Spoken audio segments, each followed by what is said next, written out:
Good morning, everyone. I'm your Assembly Member Robert Rodriguez, representing East Harlem and the Upper East Side. And I want to thank you for joining me today for my annual Budget Town Hall. Each year we host this conversation with the hope to get your input on the state budget and ensure that you're informed on the budget. This year we decided to move the town hall to this live taping and virtual town hall out of an abundance of caution and to ensure that the safety of our community in light of the recent developments with the coronavirus. So let's talk a little bit about the coronavirus. Our community is resilient and we take care of each other. Be wary of misinformation and follow the mayor and the Department of Health for up-to-date information. At this point, we should follow official news, and let's take some simple steps towards making sure that we stop the spread. So first, wash your hands often with soap and water for at least 20 seconds. If soap and water are not available, use an alcohol-based hand sanitizer. Avoid touching your eyes, your nose, your mouth with unwashed hands. Avoid close contact with people who are sick. Stay home when you're sick. Cover your cough or sneeze with a tissue, then throw the tissue in the trash. If necessary, use your elbow. Clean and disinfect frequently touched objects and surfaces. So it's important that we take every precaution that we can to keep ourselves and our community safe, but also make sure that we don't panic. This is something that we are testing frequently on and making sure that members of our communities are safe and taking actions within their buildings and within their respective homes. So keep looking out for your neighbors, keep looking out for the seniors in our community, check in on those who are sick, but really just remember, working together, taking all the steps that we can to keep ourselves safe will eventually lead for this pandemic to pass. So moving on to other items. As we talk about things that are important in the budget, and I'd just like to show folks, this is the book where we try to synthesize $178 billion worth of decisions and try and bring that to you in a very short and distilled conversation here. So some of the issues that we're going to talk about range from health, housing, education. We're going to touch on pretty much any issue that impacts the state. We won't be able to get into it as in-depth as we may like. We will have a presentation posted online. I look forward to taking your questions during this conversation, but I'll take a little bit of privilege in terms of talking about a few issues that are specific to the region, to the district, that I am highly passionate about and want to make sure that folks are aware of. Pier 107. Now, this is the pier on 107th Street, right along the Esplanade. Our community is experiencing what I believe is to be an environmental injustice with the state of the pier and the Esplanade at this point. The pier is in irreparable state and needs to be rebuilt along with those sections of the Esplanade. We put out a report in 2015 calling it the Tale of Two Rivers. When you look at other parts of Manhattan, including the West Side, they have terrific waterfront parks. When you come to East Harlem, you see areas that are closed off or literally falling into the river. And we have fought since 2015 and since that report to put in almost $8 million of state funding. We need proper investment to ensure that the east side of Manhattan can enjoy the same benefits and a beautified Esplanade and accessible pier as our neighbors below 86th Street and on the west side. So that is what we're fighting for. We need the city to participate in helping us to rebuild this pier. When we started this project in 2015, the price tag to replace the pier was $18 million. Today, it's $30 million. So the longer we take to not invest in this, the more it's going to cost us to be able to bring what could be a really amazing amenity into place. So I raise that because we need your advocacy. Part of this day on the town hall is to make sure we raise issues that need advocacy, need focus, need to hear the voice of the people in addition to the voice of your representative. So since we are on Facebook and since we are online and Twitter, feel free to get on there and say, this is a priority for our community on the east side and in East Harlem. Along those lines, when we talk about Pier 107, East River Esplanade, a lot of that was impacted by Sandy, and it fosters a conversation around resiliency. climate change and resiliency. So one of the items that we're covering in the budget this year is how do we deal with, in a long-term fashion, some of those issues regarding climate change and resiliency. So there's $2 billion that is going to be advanced in a bond act, which means the general public will be able to vote on it in 2 years. It'll pass this budget, has to pass another session, and then we'll move into, hopefully, the public thinking that this is a good idea for how to spend $2 billion of your taxpayer dollars to hopefully make communities like Long Island, East Harlem, waterfront communities, East Harlem and Upper East Side, we are in a flood zone, more resilient for the future. So $2 billion included in this budget that will go towards that. Equally important, March 12th was the kickoff of the 2020 census. This is how we determine how hundreds of billions of dollars are spent. Now, I know when we start talking about hundreds of billions of dollars, either from the federal government or from the state, we tend not to really connect with what that means in our communities. But that is how the federal government sends us education money, money for hospitals, money for Medicaid, money for community organizations, federal grants. It's not determined on, it's strictly determined sometimes on how many people are in each state. And every 10 years, we go about counting them. And the last census, we believe we had a significant undercount. And when that happens, we get less resources and other people get more resources. We get less federal representation in terms of congressmen, and other places get more. So it really is something that we need to do and we have to participate in 100% in order to get what we need as a state and also to make sure that we get the resources that we need. So I just want to remind people the census is live now. You'll receive information on how to fill out your census form between now and March 19th. The good thing about March 12th that I mentioned is you can do it online or via the telephone these days. It is the first time you do not have to leave your home in order to do this. So while we are dealing with crisis, this is one of the ways that we can respond, not just in terms of participating here, but go fill out your census. It's https my2020census.gov. It takes 10 minutes to answer 10 questions. All your information will be protected, and your participation is vital in order to get money for schools, after-school senior programs, and representation. So let's talk a little bit about the town hall. We're going to review some budget items. We have experts with us here today to talk about various topics, and after each, we'll take some questions from the audience. So we're looking forward to that. So I'd like to welcome some of our panelists. We have Brian Honan, the Vice President of Intergovernmental Relations for the New York City Housing Authority, Walter Roberts, our very own Executive Director for Hope Community. We have Insha, Rahman, the Director of Strategy and New Initiatives for the Vera Institute, and Gregory Morris, the Executive Director for Stanley Isaac's Neighborhood Center. Thank you all for being with me here today. So let's open up with NYCHA.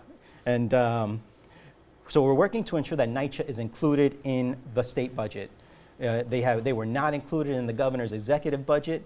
This is an item that continues to be near and dear to the Assembly's heart. We know that the state needs to have an active role in terms of helping to repair NYCHA. So since 2015, we have begun to invest in NYCHA in a significant way. I think we are currently, since 2015, since today, investing $650 million of state dollars towards NYCHA. Now we know that's not enough, and we know that there's more to do, but I do want to remind people that before 2015, the state had no role. And it's important for us to come in in a more significant way. And Brian will be here to talk a little bit about what that means in terms of what those dollars go towards and where the future of NYCHA lies in terms of capital investment. But it's important that people hear the voice of the people who are in NYCHA. And especially, when we talk about leaders and the governor, it wasn't in that budget. So we're out there fighting for it. We want to make sure that they hear your voice. Additionally, I've introduced legislation that would create a funding stream for NYCHA.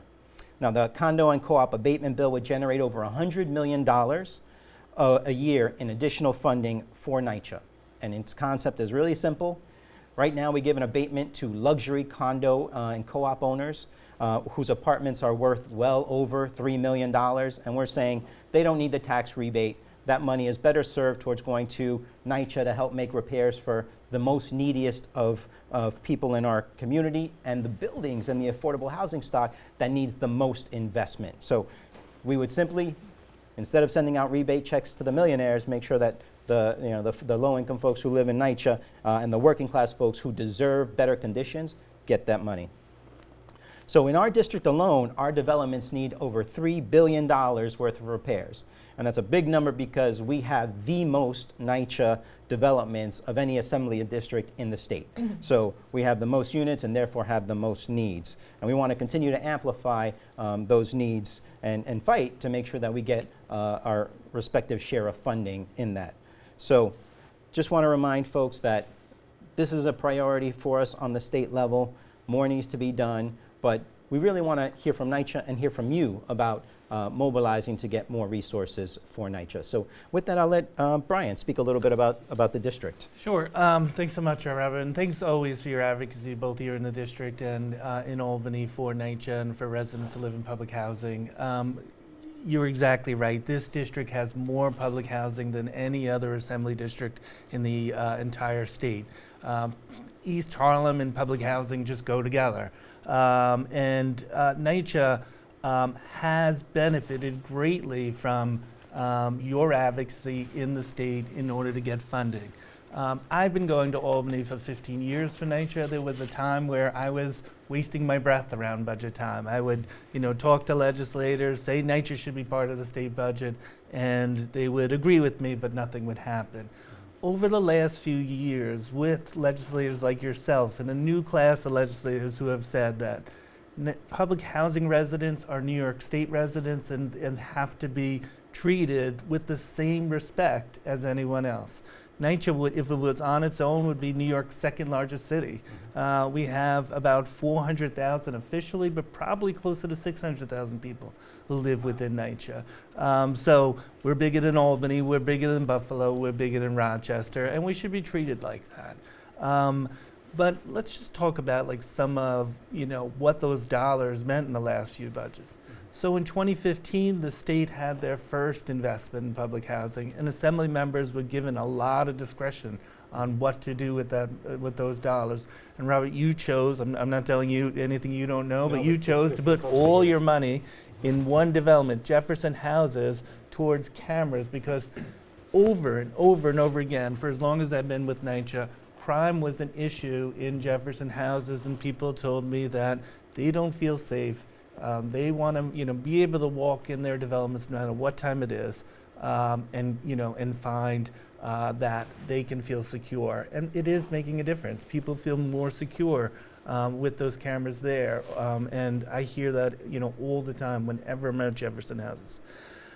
Boilers, heat is, just a regular basic service that, people deserve to get, and the state funding is going to produce new boilers at Johnson Houses, which is one of the larger developments in your district, led by the great Ethel Velez.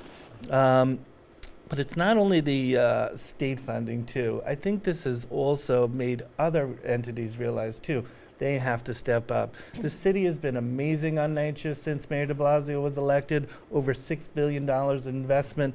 And so the city has contributed funding for boilers at Taft and Robinson, and Sandy money is going to go to Metro North. So all of these opportunities, it has to be the federal government, the state, and the city in order to bring public housing to where it needs to be. And we're seeing that partnership, and I'm confident that we all work together on April 1st. We'll see a result that will be good for public housing residents.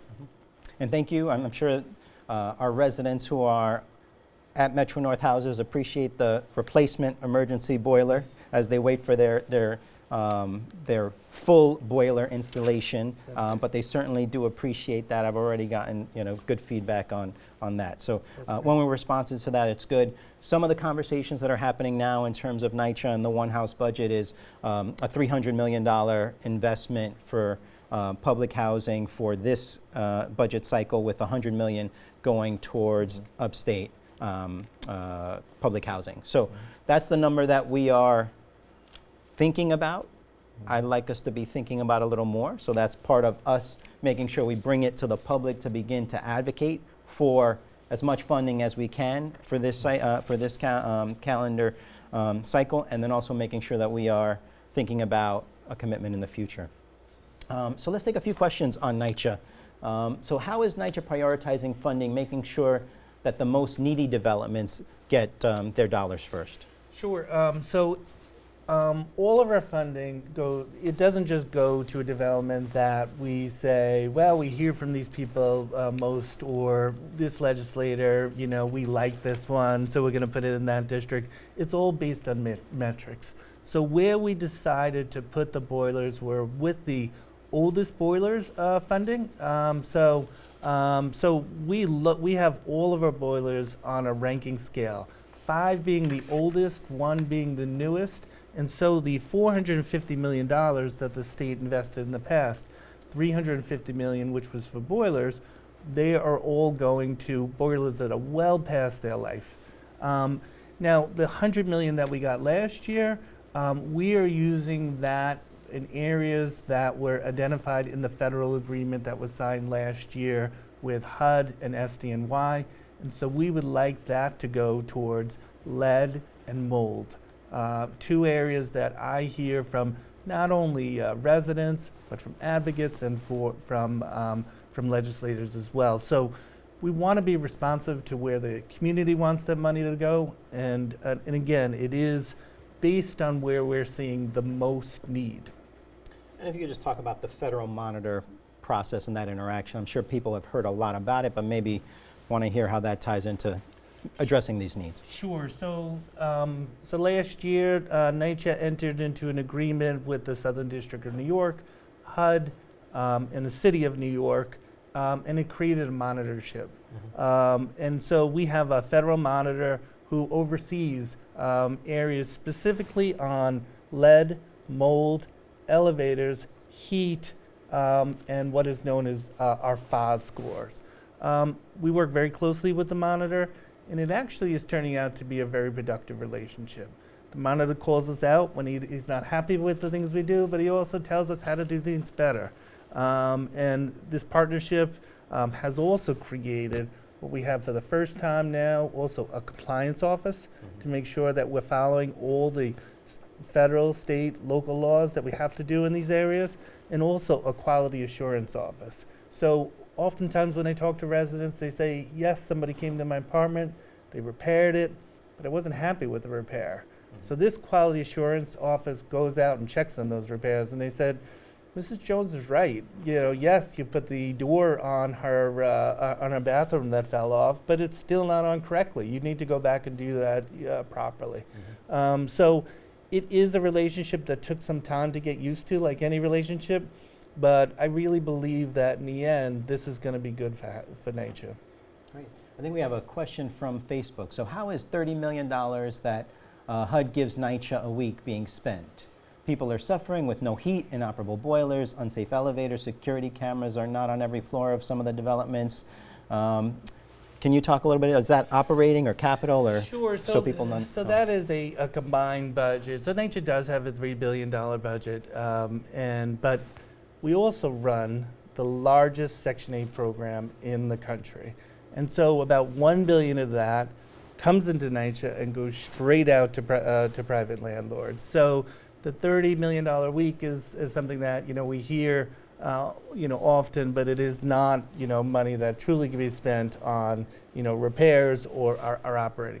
Then we have funding for operating, which is staff salary repairs, and then we have fund for capital, which is for upgrades.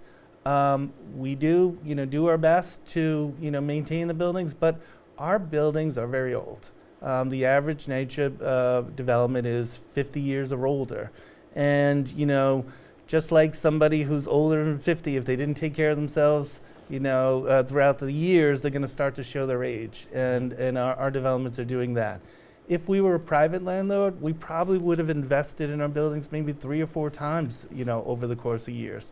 So what we have to do is find another way of raising capital to put in these developments, and we're looking to that, and expect over the next few weeks, when the world returns to normal, for us to come up with a very ambitious plan that we would like to present to the entire community and to the legislature as well. Thanks, Brian. And I think that's important. Everyone needs to kind of participate in this, city, state, and federal.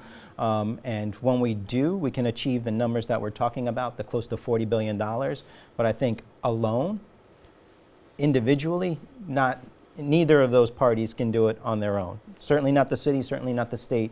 Everyone's got to combine in order to really tackle a problem of that scale and scope. So another question that's coming in is East Harlem has experienced several water, gas, and other outages. What's the plan to ensure that these outages are reduced or eliminated? Well, so there were 2 types of outages, right? So sometimes we do planned outages. Those are when we have an outage and we shut things down in order to do repairs. Let me just say, over the next few weeks, until the emergency that we're now facing, we have suspended all planned outages because people need the services that they have. They're going to be home more often, and especially when you have outages involving water. If we're advising people to wash their hands, we have to make sure that they have running hot water, running regular water. On the other outages, again, this is an infrastructure issue, right? We have gas risers in many buildings. We have pipes in many buildings that are the original pipes. And what's the ironic thing is when you replace one section, another section breaks because you start to touch these things and they fall apart. So we're doing the best we can, but it is a tremendous inconvenience to residents, and we are aware of that. But this is an issue that, some people say that funding isn't the answer to things. With NYCHA, yes, funding is the answer to many of our problems. So I think when you do something right, we have to give you credit for it. Your response with Taft and the water main break, is a good example of how you put resources on the ground, replaced something, then another part broke, came back and replaced that. And I think the outage was as short as it could be considering the significance of the impact. We're going to take our last question before we move on to the next subject, but it's an important one. How is NYCHA handling the coronavirus and protecting its tenants? It's probably a good way to close. Sure. The coronavirus right now, like almost every city and state agency, is our number one priority. It is what we're doing is we've come up with a plan that protects residents first, protects employees, and also informs the public. For residents, we want to make sure that they have all the information that they need and they're behaving safely. We are, if you are a resident, I would encourage you to be on the My NYCHA app. You will get the latest information in real time. Also, check NYCHA's Twitter, social media. We're also posting our buildings as well, with the latest information. For residents too, if you are facing eviction, we have suspended all evictions, and that was something I know that you advocated for. Yep. We listened to you as well. Also, any current case that is before housing court, we have adjourned those cases as well. So we are making sure that during this very, very stressful time, that NYCHA is not a cause of more stress as well.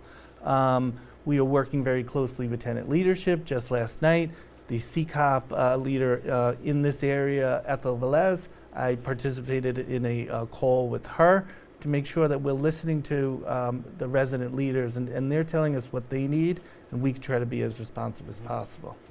And I think you guys also responded to tenants' requests and concerns about making sure that central areas and buildings, handles, elevators, that the maintenance staff are prepared and disinfecting those areas to help reduce the spread. That's correct. Not only the maintenance staff too, but we've also brought on a vendor who is going to do a deeper clean, because there are many areas that people touch all the time. They touch the handrails, they touch mailboxes, they touch elevators, and they touch doorknobs.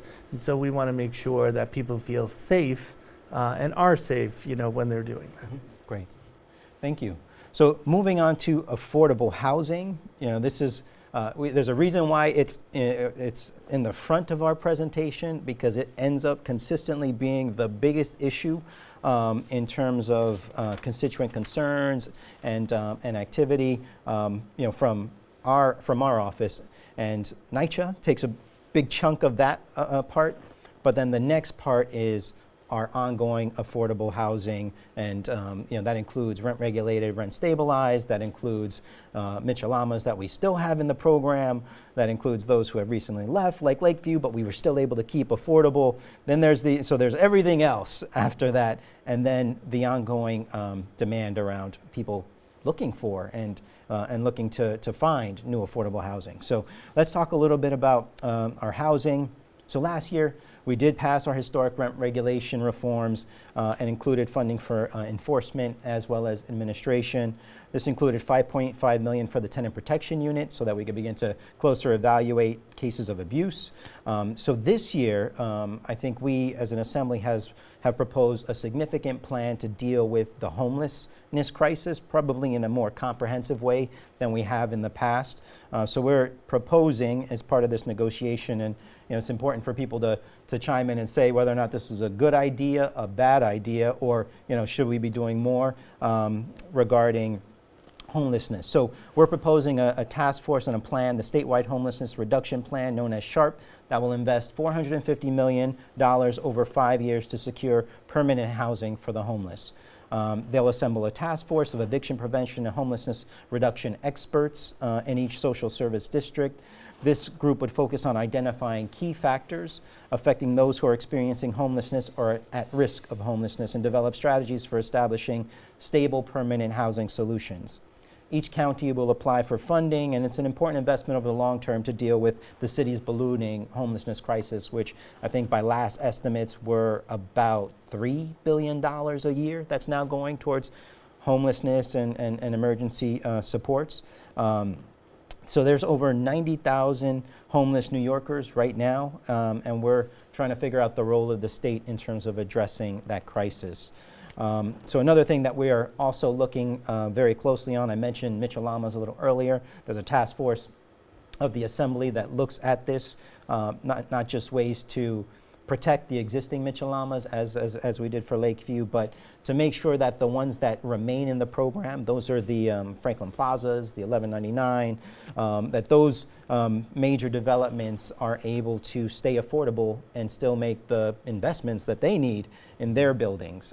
So that's one of the things that we'll be looking at and seeing if there is a model, and we're going to put Walter on the spot towards how do we go about making more affordable housing in a meaningful way. Michelama, seems like a model that worked, but it doesn't. There's not a creation of new Michelamas at this point, but there is all this, quote unquote, affordable housing happening, and the question is, how do we do more?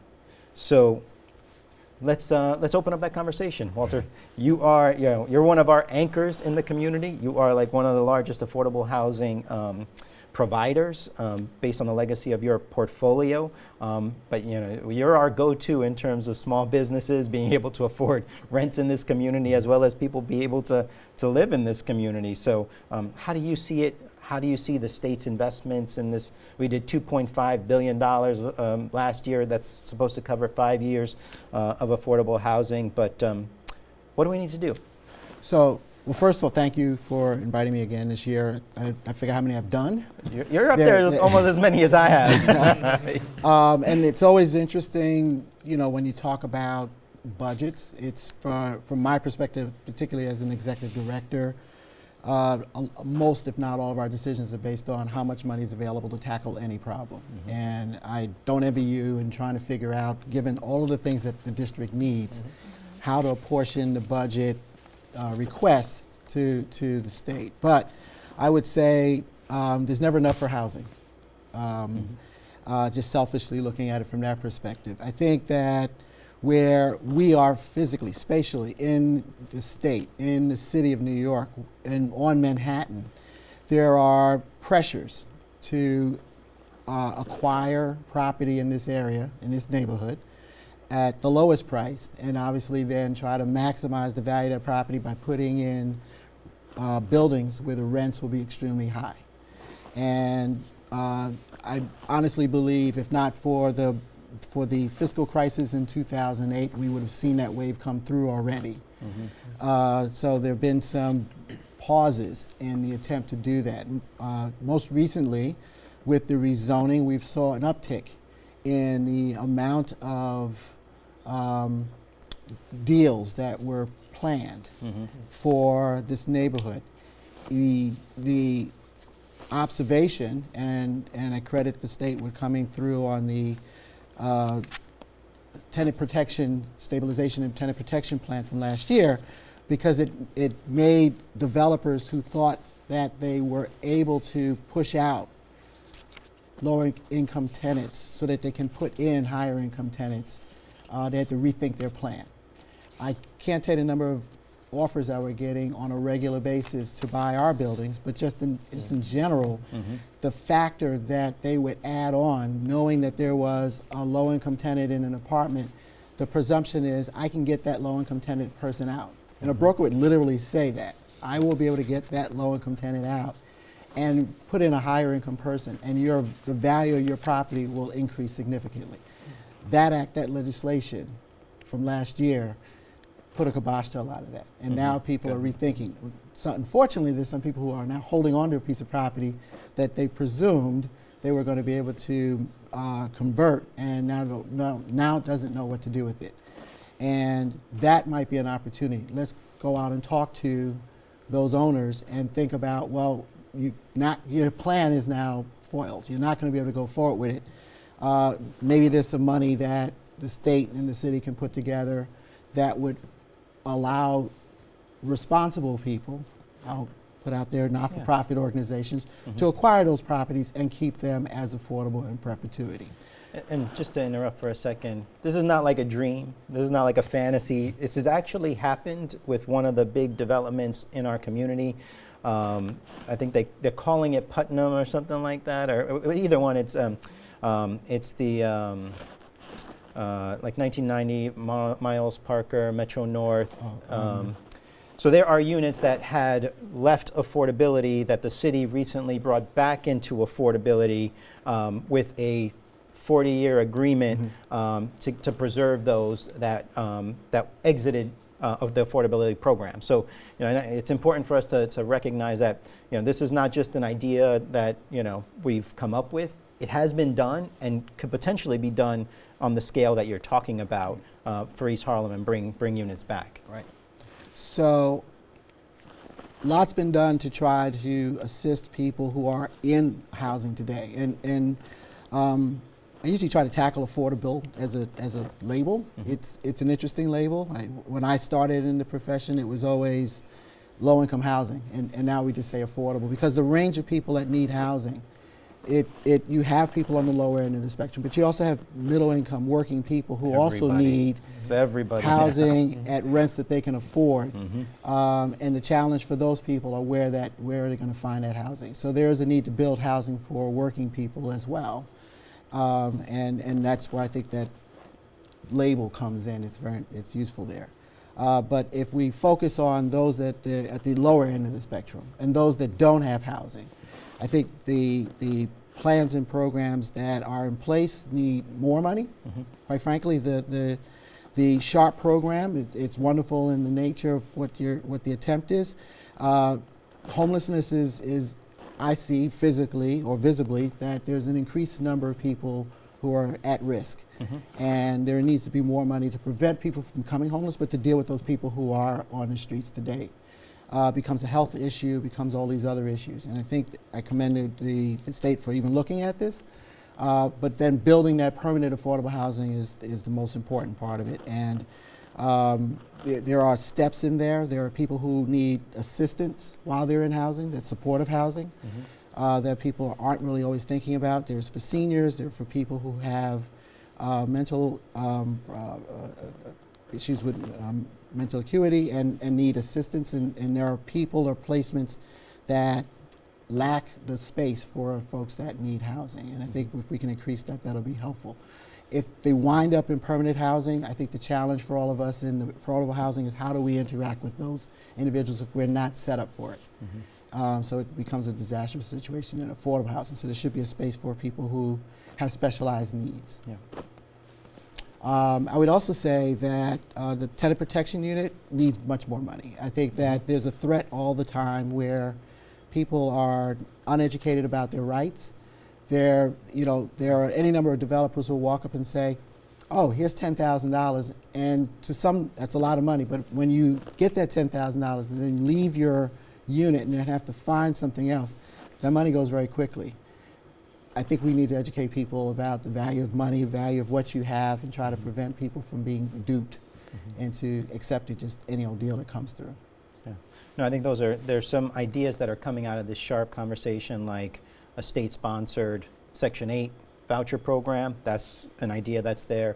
Assemblymember Hevesy has been working on the homelessness prevention and subsidy support program, so HSS. So I think it's important for us that part of this is to start really exploring ways to keep people in their homes, because the alternative is a much more expensive solution. So I think that's part of the thinking around this. Now, before we go to questions, NPCs, Neighborhood Preservation Corporations and RPCs, these are one of the projects that the Assembly likes to support because they go directly to supporting some of those people and educating them about their rights and how they stay in their home. So if you could remind people what they are and what to do. Sure, thank you. And we appreciate your advocacy and the others in the Assembly and the Senate. It's keeping monies coming into not-for-profit organizations to support the activities that we're working on the ground.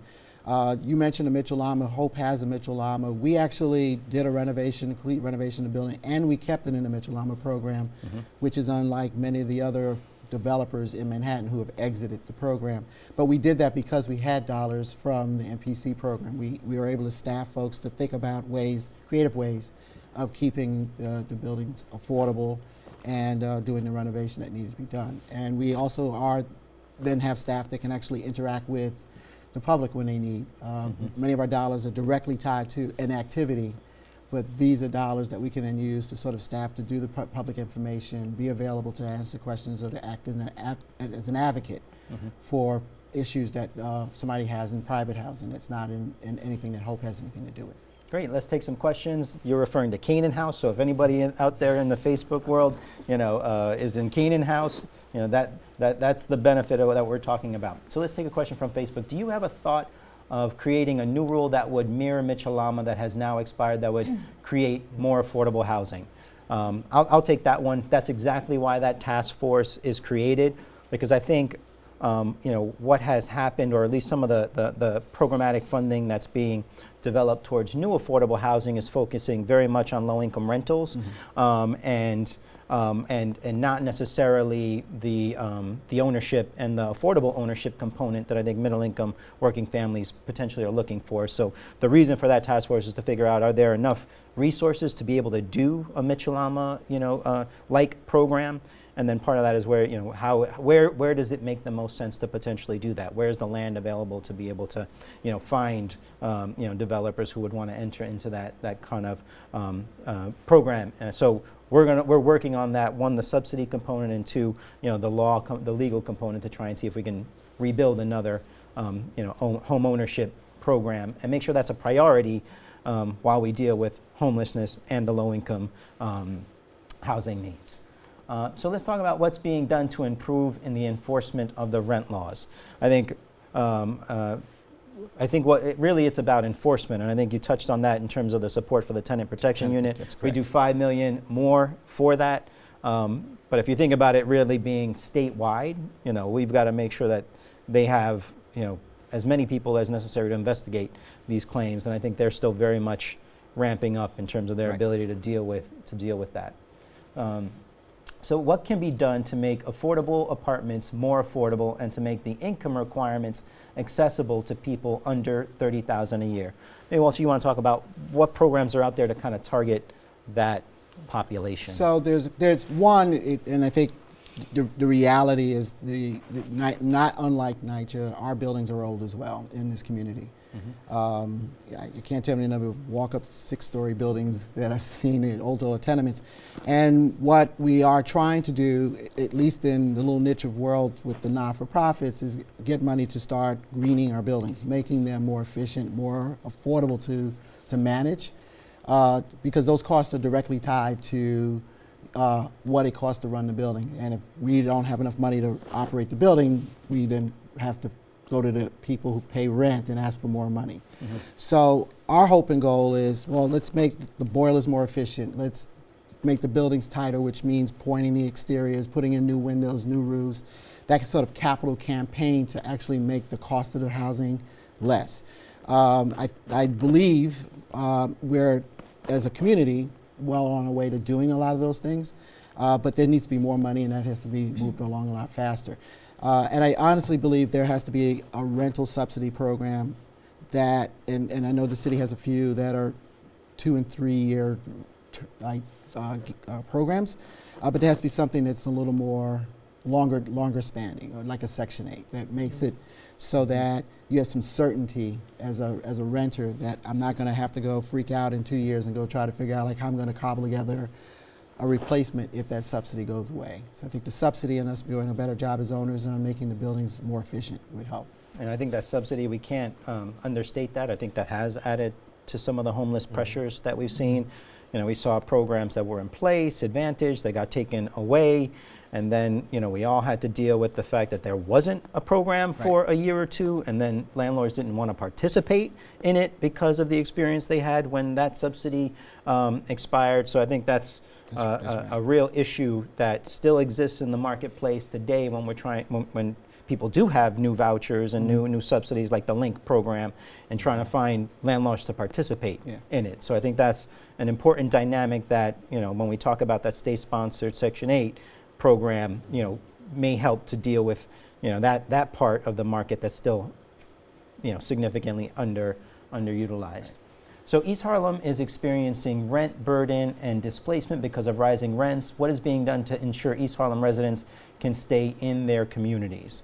I think we touched on it a little bit with the subsidy issue, but Walter, if you could talk a little bit about, I mean, rent burden is what it is, and I think without a sufficient subsidy, you can't lower that burden, especially when you have to invest in different housing. But I think what we always get as a consistent question is, how do I get into affordable housing? You know, if I'm on, you know, if I'm a senior looking to get into a senior building, or if I'm on a wait list for an affordable housing development, or if I'm on a wait list for NYCHA, you know, and if I have a housing need, what's the way to approach that? So I'll open that to either one of my housing experts, because that is probably our biggest walk-in, you know, of constituents. Well, recognizing there's just not enough of the product to be able to offer to everybody that needs is one simple answer. I do believe there are attempts to try to get people into whatever is available. Where we have vacancies, we have to turn around those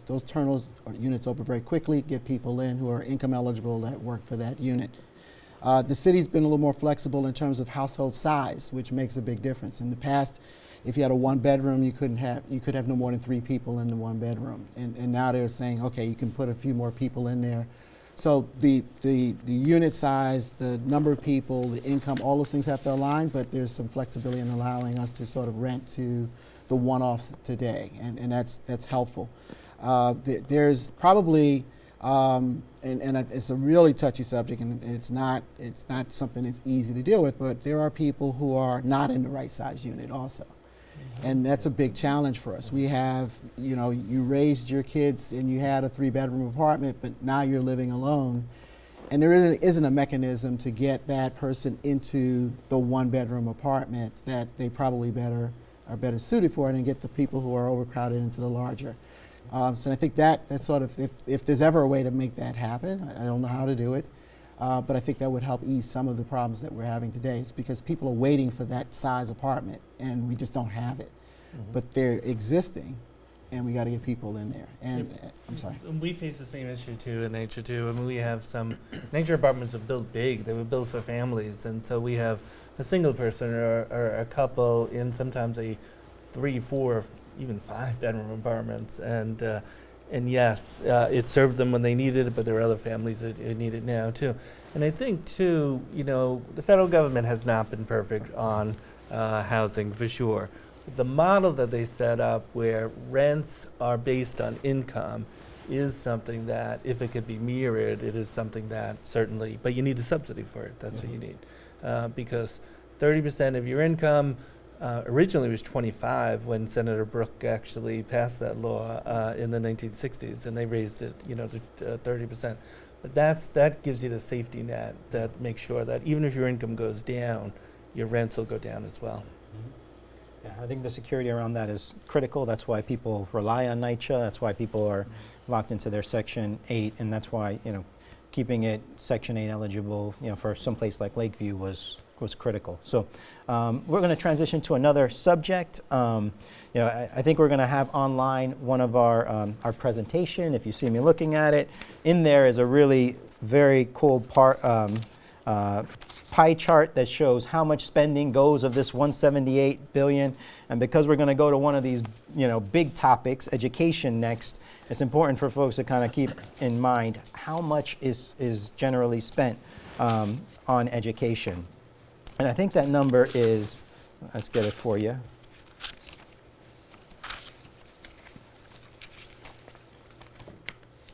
$34 billion.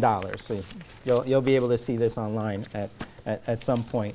So when we talk about education, we spend $34 billion. It is the second biggest item outside of Medicaid and healthcare spending, which is the biggest thing. We're going to talk about that one a little bit later, but just to give you a reference point, the biggest item is Medicaid at $66 billion. So amongst those two areas of the budget, that's easily more than half of what we're talking about in terms of state spending. And in the 68th, we have all of District 4 and some of District 5. And in District 4 alone, we have 28 public schools that serve over 13,000 children. And as a district, our superintendents have done a phenomenal job of working with the resources that they have to support the students in the classrooms. And we have a very diverse student body with incredible teachers and good and great leaders. So each year, it's our commitment to go up there and fight for funding for our schools, and in particular education, because we know that the schools are still significantly underfunded. There was the campaign for fiscal equity, which stated years ago, probably going on almost a decade ago, that schools were underfunded to the point of about $3 to $4 billion. And at that time, right before the recession, we weren't able to make that investment. So over time, we've underinvested. I would say, since joining the legislature, we have tried to put that money back in terms of, one, replacing what cuts had to happen after the recession in 08, and then making a significant investment in foundation aid, which goes towards trying to address that campaign for fiscal equity shortage. So while we have seen an increase in education funding, I think there's still a gap between where we were supposed to be in terms of campaign for fiscal equity and where we are now, even though consistently we've added between $800 and $900 million a year towards foundation aid and other education spending. We still have a gap that we have to close. And what does that mean? I think that means that there's over $13 million that is underfunded in our district that could be going towards school, towards music programs, art programs, basic resources in the school. I think where we end up hearing from our individual schools is that that's really where they end up having to cut. They do their best to deal with basic instruction and making sure they meet all the critical needs of technology and computers and supplementing around the basic educational components, but it's the extras that we know make a difference in terms of both time as well as children's supports that have gone unattended. And I think that's why we continue to fight so significantly for additional foundation aid to help address that gap. So the governor proposed an investment of $500 million, including $50 million for community schools. We are going to be proposing a bigger number, and part of the way that we do that in the Assembly is by tweaking revenue to be able to increase the millionaire's tax for those people who make over, I even forget the number, it's probably $5 million or something like that, to try and fill some of this gap and make a bigger investment in public education. So our one house budget, which is really the Assembly's wish list, or what would happen if we were writing the budget, is scheduled to come out on the 18th, and that's barring any changes that exist as a result of the legislative session and our response to coronavirus. But right now, our number I think is going to be somewhere in the tune of $800 million, probably above the governor's ask on education around foundation aid. So that's where we will continue to fight and advocate for, because we know that helps the most students. And this foundation aid formula, it's kind of a Byzantine way of saying that we try to give it to the places with the highest need, the lowest socioeconomic demographics, the lowest property tax components, to try and really target that towards the communities and the districts that have the most need. The other thing that we want to talk about is that we have consistently advocated for a diversity curriculum. Like, there has to be some way where we incorporate in curriculum, the teachings of and the history of people that look like the kids in our schools. American history, not just from the vantage point of kind of the European-centric model, but really, looking at history, in its global perspective that reflect, just not just heroes but successes from a variety of different cultures. And that's been, an issue that we have are looking to advance in this budget, in addition to the governor's curriculum that he recommended on making sure that we address tolerance and hate and civic engagement as part of that discussion. So we're all for those things. And by the way, we should be doing culturally responsive teaching and curriculum integration in our schools. So in addition to that, we will continue to be funding pre-K, which has been a game changer for many of us in the city. Being able to find 3K and pre-K that we can afford, and recognize that there's some parts of the state that don't have it yet, right? They only have half-day pre-K, and they're looking to move towards full-day pre-K. So some of our funding, about $15 million, go towards helping to expand that, in addition to our, I think, $300 million contribution towards pre-K now. And then also making sure that we provide early college, high school, $6 million, and just as we move into the budget negotiations, continue to advocate for those things. Great, and I think we still have a little bit of time. If anybody has any question on education, I'm happy to take those before moving into higher ed. So we'll move into higher ed, and I'll take them all. Oh, here we go. Technology in schools. This is the one that I like, because we've been pounding the pavement on this one since 2016, when we passed the Smart Schools Bond Act. And I like to remind people, this is your money. You voted for it. You said you wanted to spend $2 billion on technology in schools, because all of our schools need it. And it has taken a while to get this stuff rolled into schools. And I think we have had more success rolling it into upstate districts, because they were a little bit more responsive. And of course, their needs are not to the extent of New York City, which I think we allocated as part of that $2 billion, something like $800 million towards technology, security, trailers in schools, towards that entire package to come out of that Smart Schools Bond Act. So that's one of the things that we fought for and advocating for, and continue to push for transparency on that, because we know it's 2020 and the dollars are not yet in your schools. So since we're here, since we're talking about advocacy, since we're talking about using our social media to be more responsive, go on there, send your note to DOE, and to the Board of Education, and say we want our technology in our district.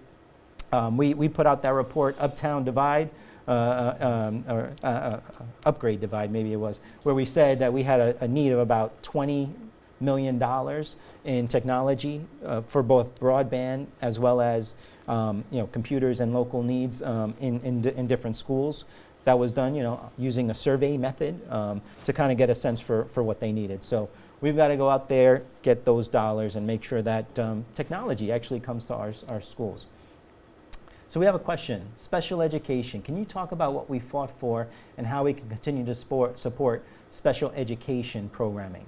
I think that's a good point, because part of the foundation aid and then part of our additional assembly supports help to support those District 79 schools, those schools that focus on the 4220 schools where we get folks who have disabilities and impairments are able to do that. And I think one of the areas that the Assembly has advocated for, but we have more work to do, is making it easier for folks to access IEPs and special education supports individually. I think anyone who's experienced those trying to get reimbursements or some sort of funding from Department of Education recognize that process is a nightmare. And unless you are a smart, persistent parent or you have money for a good lawyer, you're not able to navigate that system as well. And we have a number of social service providers that help people navigate that. We'll encourage you to reach out to our office to make sure that you're individually able to access that. But special ed funding as part of foundation aid and part of the special supports that we layer on top of foundation aid continues to be one of those areas that we have to put more money in, but also make sure that the system is working for us, that the bureaucracy is not holding us back, but in fact letting us get the IEPs that we need and the supports that we need. So we'll take a quick question from Facebook, actually later.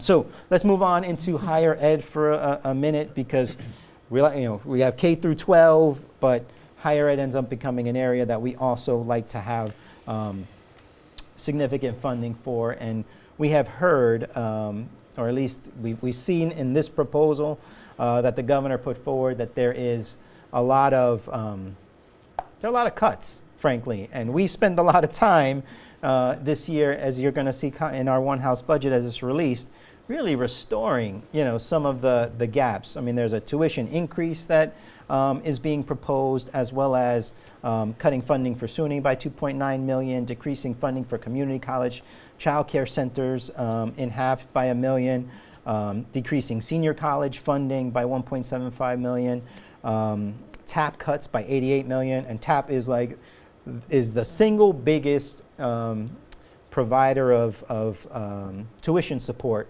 for kids in higher ed.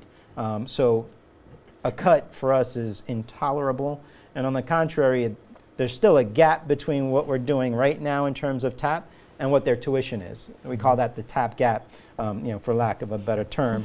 But we're not funding that. So to cut them $88 million would be to cut them even further. So our proposal, of course, is to restore that funding and to fund the TAP gap. So the Excelsior Scholarship is something the governor has proposed advancing and increasing. Our viewpoint, continues to be to push on TAP, filling that gap. And in a perfect world, we would expand that to grad students and part-time students, because we know that many of the folks that are going and pursuing higher education are just piecing it together however they can by working, especially if you're in grad school or part-time, and coming out of pocket. It takes you longer, and you're working 2 times as hard to get the same degree. So that's going to be another thing. And then we restore the money towards opportunity programs that we think are critically important: SEEK, Liberty Partnerships, HEOP, all those things that help support students to be able to make things work for them while they're in school. We're restoring all of those as part of the Assembly package. And many of the details can be found on the website. We've already put out our press release on our support for higher education. One thing that we also are advancing in the Assembly that we created, but we look to hopefully increase, is the Martin Luther King Scholarship. And it's a fancy way of saying what we want to do is support non-tuition-based expenses. You know, Pell Grant lets you do that, which is like one of the most successful federal programs for higher ed, you know, probably ever created. That lets you do not just tuition-related expenses, but also fund non-tuition expenses. We don't have, we wanted to be able to do that in a meaningful way, and this, we put $20 million towards establishing the Martin Luther King Scholarship to help kids do that, particularly now. So I think that's a good wrap-up of what's happening in the education sphere, and we answered a few questions on that, but we'll have more information available online. I want to switch up and hear from our panelists on criminal justice and criminal justice reform. This was one of our signature items from last year, and you know, we've done taken some really great actions around raise the age. But I think if you can speak a little bit about what's happening in the criminal justice arena and kind of what do people need to think about, and look forward to taking questions on that. Yeah. Thank you for having me, Robert, and thank you for talking about all of these important issues that matter to every New Yorker and especially to this district. And one issue that doesn't matter where you live in the district, doesn't matter sort of where you come from, we all care about public safety and community safety. We all have a right to walk out on the street and be safe and feel comfortable in our communities. And if you just look at the headlines and you read the newspapers or you watch the nightly news, you might have this feeling that actually right now in New York City we're less safe because of criminal justice reform. But if you actually look at the numbers and the statistics, that's not true. One of the great sort of untold stories about New York City right now is we are not only the safest, biggest city in America, much safer than places like Chicago or Detroit or St. Louis. We also, right now in New York City, we have the lowest crime rates we have had in over 5 decades. And we have actually done that all the while investing in criminal justice reform that supports our communities, that gets people who otherwise are involved in the criminal justice system into affordable and supportive housing, into treatment, addressing the underlying drivers of why people get into the criminal justice system in the first place. And we've actually reduced the number of people who we send to jail here in New York City by over 65%. So just in the early 1990s, we had over 22,000 people in jail on any given day. And that was because we were arresting and criminalizing behaviors like not being able to pay, money for the subway, or smoking a little bit of marijuana outside, or any number of other offenses that really don't harm public safety or community safety. They are issues of poverty or just simply criminalizing conduct that shouldn't be criminalized. And today we've gone from having 22,000 people in jail on any given day 30 years ago to a little under 5,300 people today. That's a remarkable drop in the number of people in jail, and we've done that all while becoming the safest big city in America. And the question is, how did we do that? And one thing is, over the past couple of decades, both New York City and New York State have invested in programs that keep people safe. Here in the district, programs like Exodus and Lenox Hill Neighborhood House are all service-based programs that work with people who are involved in the criminal justice system to offer something other than jail and prison. And we know that those programs are incredibly effective. Also, what we've done is done signature efforts like bail reform, which the Assembly and the Senate passed last year and the governor signed, which has had a dramatic impact, both on the number of people who are incarcerated simply because they can't afford the price of their freedom, and actually on public safety in good ways. And let me explain sort of how that is we've literally gone from having upwards of 25,000 people in jail on any given day in New York State to now a little under 15,000 people. And I'm talking statewide. I already named the numbers in New York City. And that's really as a result of bail reform. And when we don't put people in jail, it's a huge cost savings to us that we can invest in our communities. And that's important for us to think about in the New York City budgeting process, and then right now up at the state level as we're talking through the budget. And so here's what we know is, we've heard the commissioners say, well, bail reform is responsible for an uptick in crime. And if you were to pick any 2 months and just sort of compare statistics, you might find that there's an uptick, you might find that there's a downtick. there's actually been, in recent years, under the NYPD and this commissioner, an uptick that's upwards of 30% more arrests in any given month compared to another month, and even as low as 30% fewer arrests. And so when we hear from the commissioner statistics like, well, there's a 17% increase in arrests between this time last year and this time this year, it's reasonable to assume, bail reform is actually compromising our public safety. But in fact, when we look sort of month to month, we're seeing crime was actually down in February from where it was in January. And we know this. You pick any 2 months and you pick sort of random statistics, it doesn't tell the full story.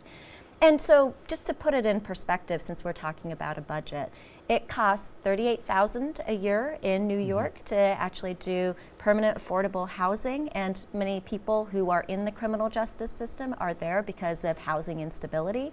It costs, $25,000 a year to provide somebody with inpatient, really quality substance use treatment for substance use disorders or mental health issues.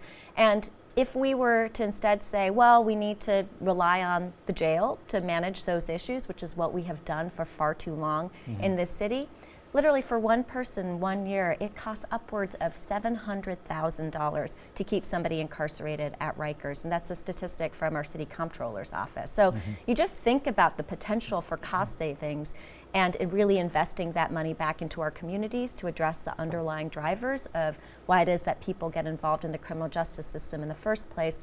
That's actually the right investment for us. And so what that means for the budget is we should take those cost savings that we've seen from the reduction in the number of people going to jail and invest that back into things that we know deliver public safety. And that's things like alternative to incarceration programs like Exodus and Lenox Hill Neighborhood House. It's making sure that when people get arrested that they have options for treatment and substance use issues, and that we are really not relying on the criminal justice system to sort of fix all of our social ills, that what we're doing is saying we're reserving jail and prison only for those of us who truly compromise our public safety. And that's a very, very small fraction of people.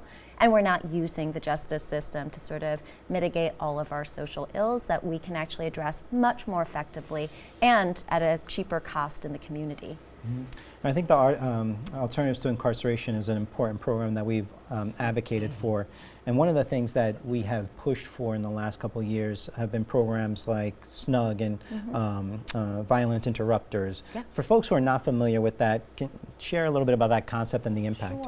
Sure. And so the idea of programs like SNUG and violence interrupters is to just prevent crime and harm from happening in communities in the first place. And one of the most effective ways to mitigate and to address violence and harm is to prevent it, right?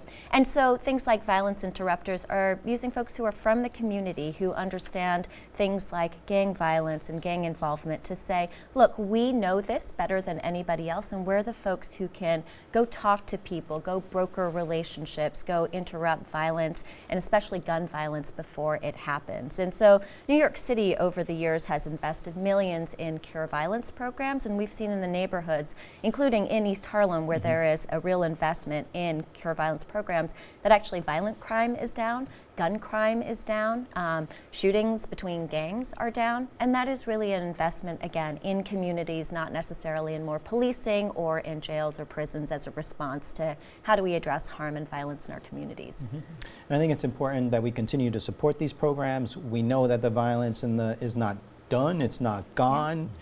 We've seen peaks and valleys on it all through our developments. We still hear about consistent beefs amongst them. I'm sure Greg could talk about that a little later, but it's important that we raise that issue as something of ongoing investment, because it's still something that we can continue to improve upon and make our developments and our communities safer, that that is separate and apart from other conversations that are happening around the criminal justice space. So I guess really quickly, what can be done to support the bail reforms that went into effect at the beginning of the year while ensuring that New Yorkers are still safe? There's two things we can do. One is educate ourselves about what's actually happening as a result of bail reform, and feel free to reach out to organizations like ours, the Vera Institute of Justice, and many other organizations just here in East Harlem. Just Leadership USA has done a lot of work around criminal justice reform and bail reform here in New York State. There's many resources for you so that you actually know bail reform is making us safer, that you have real-time statistics on crime. The second thing that you can do is to advocate up in Albany to make sure that there are investments in what are called pretrial services, alternatives to incarceration, so that as we keep people from going to jail or prison simply because they don't have money, which is what bail reform did, that we're also taking those savings and investing them back into our communities to, again, keep people out of jail and prison, the criminal justice system overall in the first place. Mm-hmm. And then they're going to be in the budget in many different places, but neighborhood defenders and some of our Manhattan defenders and formerly MFY, those are the groups that we really rely on to be able to provide balance in terms of engaging in the criminal justice system. And I see that there's a really important question that really impacts all New Yorkers and especially folks in this district, because as you know, in East Harlem for many years, people were disproportionately policed and ended up getting prosecuted and sent to Rikers Island and other city jails. Good reminder, stop and frisk. You know, we were actively against that, but we had tens of thousands of people running through the system every year. Yeah. So there is a legacy component to that. That's right. And so one of the questions is, how does bail reform relate to the city's commitment to close the jails in Rikers Island? We cannot close the jails in Rikers Island without staying firm on bail reform and using those savings to, again, invest in our communities. The mayor's plan to close Rikers Island was dependent on, can we shrink the jail population to about 3,300 people, no more than that on any given day. As I said, right now that number's at 5,300, and it will continue to go down so long as we stay the course on bail reform and, again, invest in keeping people out of jail in the first place. If we roll back on bail reform, which, as you know better than any of us, that there's a real call in Albany to say reform the bail reforms, we're actually going to lose our chance to continue the sort of downward trend of people in jail and then the opportunity to close Rikers. So it's really important for all of us who care about closing Rikers to say, we support bail reform and we're asking you to make investments in community resources and supports that keep us safe. Great. I think that's a good opportunity to segue into social services, because I think we firmly believe that if we invest in social services, people don't enter into the criminal justice space. They don't have engagements and touches, with the criminal court and criminal police systems. And I think it's important for us to talk about what's happening in social services, because I always like to say I am proud of East Harlem. We have a robust system of social service providers supporting our, from cradle to grave. We have literally wonderful social services. I know if I start naming them, I'll get into a lot of trouble, but I know we have everything, whether you're talking about prenatal, early detection, early intervention, education services, senior services, youth support services, after schools. We really do have something for everybody, regardless of their age, need, or ability, and I think that's something that that frankly I'm proud of, and it's important for us to make sure that we continue to provide to make these social services, and we call it the safety net, the social safety net, as robust. It needs to be so that people can achieve success, however they define it, and regardless of their ability. So again, let's talk a little bit about social services. Paid sick leave is something that we're talking about, in an emergency mode, but that was something that we were proposing in this budget to happen as well. So that's an important part that we want to continue to make sure we put into place. There were some proposed cuts by the governor in terms of Tanf. That's Tanf, needy families. Yes, of 22 million, and making sure that we provide. We're as an assembly, of course, going to restore that, and that's part of, the budget dance that we have, where the governor says no and the assembly says yes, and in the end it gets put back in, and everybody takes a win. Not to be cynical about the process, but it's important programs for us, and that's why we continue to advocate for that. The state office for the aging is getting a proposed cut by $1.55 million. Settlement houses are proposed to be cut $2.45 million. After school, in this case, was proposed to increase, and I think we're going to increase that a little bit more, which is a good thing. But those are some of the things that happen in the social services arena.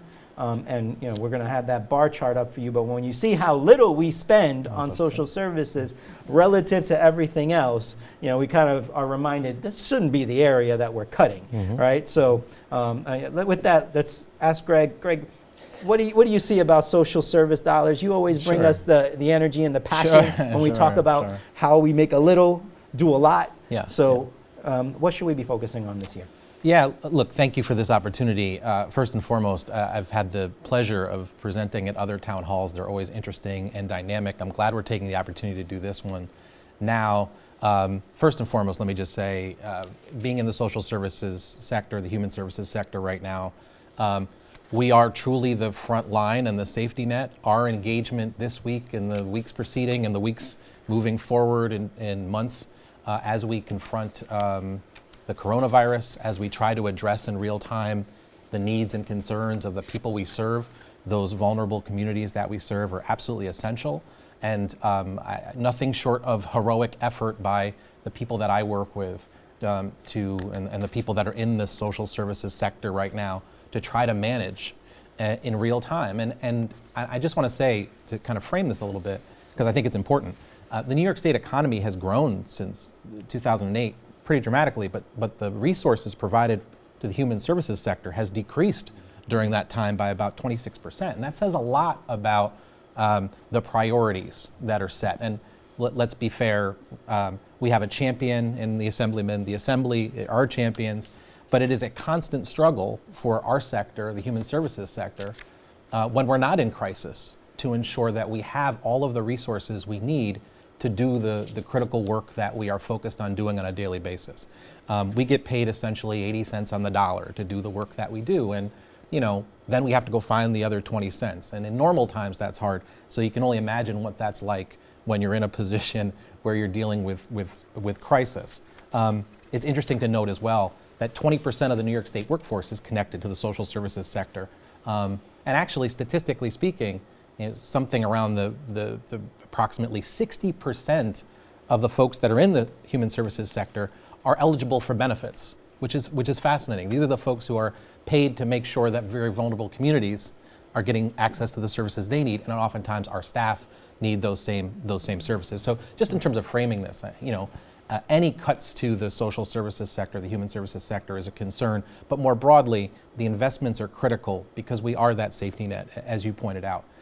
You referenced budgets are a statement of priority. And so what do I think about as a multi-service, multi-generational provider? I start by saying, what does this budget tell me about what's important about older adults and about seniors?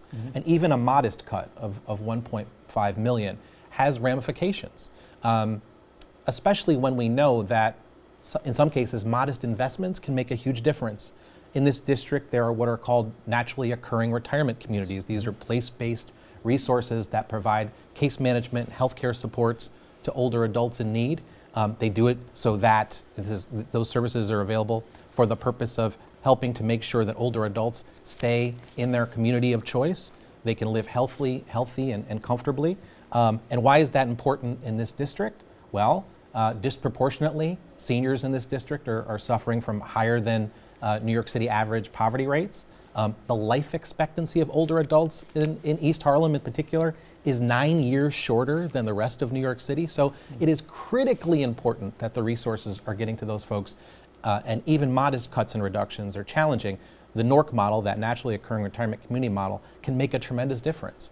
In some cases, the NORCs receive $150,000 to $200,000 a year to provide pretty intensive services. It just so happens that's about what it costs per year to put someone into a nursing home. So if we talk about prevention, we talk about resources that can sustain folks over time, older adults in particular are in need. You referenced settlement houses. There is a budget dance every year. It's a fascinating one. And every year, settlement houses, multi-service, multi-generational providers like us, make an appeal to our legislators to say to them, please provide us with the resources, the modest resources we need to do very out of the ordinary type things. The settlement house program is a pretty, again, a modest investment, that needs to be made to ensure that in every neighborhood across the state, not just in New York City, that multi-service providers like us can do specialized programming, whether it's eviction prevention, it's addressing gang violence, or in our case, it's providing after-school supports to public housing residents, particularly elementary school children who we know living in public housing often disproportionately are behind their peers in school. We want to try to close that gap. You referenced the investment the desired investment that the governor and others want to make in after-school programs. Those are essential. The Empire State after-school program, of which we are a recipient, the Vantage after-school program prior to that. $10 million investment is tremendous and difference-making, but I think it's important to note as well that those after-school programs, what that means is when you break down those dollars to an organization like ours, it's about an investment of $2,000 per kid, essentially what it is, per child. And what we know about successful, high-quality after-school programs is that it costs about $6,000 per kid, especially when young people are behind and we're struggling to get them up to the level that they need to be at to be successful. The last thing I'll say is this. There has been a significant investment in summer youth employment that is critically important and ensures that for those 6 weeks during the summer, young adults are off the street, they're working on building their career and job readiness goals. That's essentially important, but we have to think about what happens the rest of the year and the intersection between workforce development programs, of which the state has stepped back from in some cases, and economic development all intersects so that young adults, and particularly out of school, out of work young adults like the ones we serve at the Isaac Center, always have a pathway to a stable career. Mm-hmm. And as somebody who got their first job at 16 through summer youth, I have to remind people that, you know, you are shaping future leaders, and this is sometimes someone's first experience to ever working in an office, and, you know, why this program is so important. And, you know, as we move into another subject, I just want to touch on things like we talk about social services. These are the organizations that you know, you love, you trust. Settlement houses, we were supposed to be in Union Settlement. I want to give them a shout out because you know the settlement houses are 100 years old model. Many of them are over 100 years old and have provided services in their communities and have evolved to provide changing services to their community as the communities have changed. And the NORCs, you know, we have them, 1199, Stanley Isaacs, now Johnson. You know, these are where people are aging in place, and they're our neighbors, and you know, we want to make sure that they're able to stay in their homes. I don't know a senior out there. There isn't one out there who says, I really want to go to a nursing home, you know, for my final days. No, they're like, I want to stay home, and it's how do we do that? So, and just to add the context, it's only 8% of our budget. So, you know, of the $178 billion we're talking about, it's only $14 billion. It's hard to say only $14 billion, and you know, but that's the scope that we're talking about, 8%. So I'm going to leave the best or the worst for last, depending on how you look at it, right? And I want to remind people that if we don't get to your question on the air, we will be answering it on Facebook. So I've got my staff there ready to go. They'll stay on as long as they need to get to all your questions on Facebook and provide a reasonable response. But the next item is the biggest item, which is our healthcare budget. And what we're talking about is, yes, that's $66 billion, and many people have already heard about the need for us to find somewhere in the area of $4 billion to $6 billion worth of cuts. $2 billion came from last year in terms of us deferring payment on certain expenses. I think we're going to defer those again, and you know, you have to be honest about what you're doing. We're kicking that part of the can down the road to be able to at least try and tackle the $4 billion that we need to kind of get back into balance. So what does that mean? That means right out of the gate, the governor's proposing a 1% cut to Medicaid. That's you know, roughly over $1 billion. What does that mean towards East Harlem? That means almost $1.8 million towards Metropolitan. That will cut their funding, and a $1.1 million cut to Carter Burden. So that's right out of the gate what we're looking at. $126 million is to all of the safety net hospitals. That comes down to that roughly 1.8 and 1.1 that I mentioned for HHC.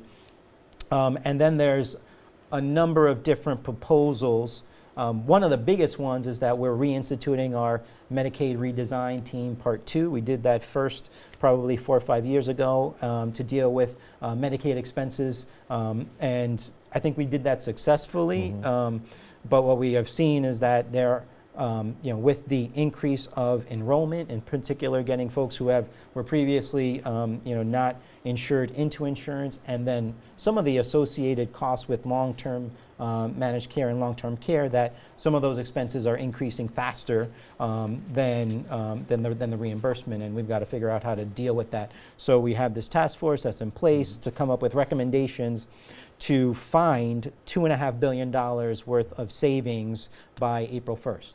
Now, of course, all this is dependent upon being able to find ways to be able to do that, but that will take us to about $3.5 billion, and then there's additional proposed cuts along those areas in areas like the indigent care pool, and I think there's an opportunity for us to really reform that. The indigent care pool divides up hundreds of millions of dollars in state support to hopefully fund those who are uninsured or underinsured. And the way that system works is it's been created to kind of give it out to all the institutions, whether or not they care for underinsured or uninsured, which seems like a little bit backwards. You should be sending that money to the places that are actually caring for underinsured and uninsured. So one of the proposals is to, 1, cut that, and then 2, try to readjust that to make sure that support is going to those places that are actually providing the services, instead of covering everyone's potential budget for that area. There's also issues around maternal care, and I think there's actually an area that we have underinvested in, but have a disproportionately high impact, is around maternal care in our district. And just 3 years ago, we ranked 30th in maternal mortality, which seems kind of crazy as we talk about the billions of the tens of billions of dollars that we invest in Medicaid, the potential cuts that we're talking about, but not addressing an important issue that's specific to our community. Black women are 3 times more likely to die than white women, and I remember listening to an NPR episode where a lot of that is the way that we communicate and view culturally responsive medicine, and how we are able to identify with the needs of mothers during their maternity period, and then actually getting to that delivery period and executing it successfully. So that's an area that I think we need to continue to focus on. It is addressed in the budget, which we actually appreciate, and then supplement that with additional culturally responsive medicine proposals that I think are going to be in our One House. So there's a lot of areas in the healthcare space that have yet to be identified and determined in terms of where those savings are going to come from. But I think from our advocacy perspective, it's making sure that we don't beat up on HHCs that are on the front lines of making sure that we provide support for those who are most vulnerable.